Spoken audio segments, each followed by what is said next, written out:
चंद्रपूर महानगरपालिकेचा पदभार सांभाळताच महापौर आणि उपमहापौर या बाजारमध्ये आले आहे, मार्केटमध्ये आले आहे आणि मार्केटमधली जी समस्या आहे त्या समस्या जाणून घेण्याचा प्रयत्न केला आहे। या ठिकाणी अनेक समस्या आहेत, त्या अनेक समस्या सोडवण्यासाठी आज पहिल्याच दिवशी महापौर आणि उपमहापौर ॲक्शन मोडवर दिसत आहे। त्यांनी अधिकाऱ्यांसोबत बैठकी घेतली आणि आता येऊन या संपूर्ण मार्केटमध्ये फिरून काय समस्या आहे जाणून घेतली। आपल्यासोबत महापौर आहे, काय समस्या आहे, काय सोडवणारी समस्या आहेत? आज आम्ही पहिल्या दिवस आणि मार्केटमध्ये पूर्ण यांच्या महिलाची मागणी होती की आम्हाला एक शौचालय पाहिजे आणि इथे बांधकाम चालू आहे। पुन्हा आम्ही मार्केटचे प्रश्न सगळ्यांनी आम्हाला सांगितलं आहे। आता आम्ही पूर्ण माहिती घेतली आहे, काम चालू आहे। आता आम्ही एक मीटिंग लावणार आणि ते लवकरात काम झालं पाहिजे। महिलांसाठी कोणतेही त्रास नाही झाला पाहिजे, एवढं माझी एक मागणी आहे।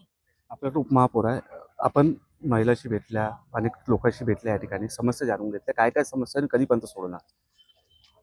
चंद्रपूर शहरातील गोलबाजार येथील सब्जी मार्केटमधील महिलांना संडासला जायला आणि लघवीला जायला जो प्रॉब्लेम होता, त्या प्रॉब्लेमची माहिती आम्ही त्यांच्याकडून पूर्णपणे समजून घेतली आणि मी त्या महिलांना आणि सब्जी विक्रेत्यांना एवढंच सांगितलं की 1 महिन्याच्या आतमध्ये गोलबाजारातील संडासचा प्रश्न असो की बाथरूमचा प्रश्न असो 1 महिन्यात आम्ही सोडून देऊ, असे आदेश आम्ही विभाग प्रमुखांना दिलेले आहेत।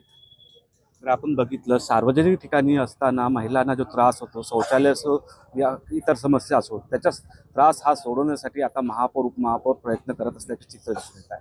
निलेश दहाट, TV9 मराठी, चंद्रपूर।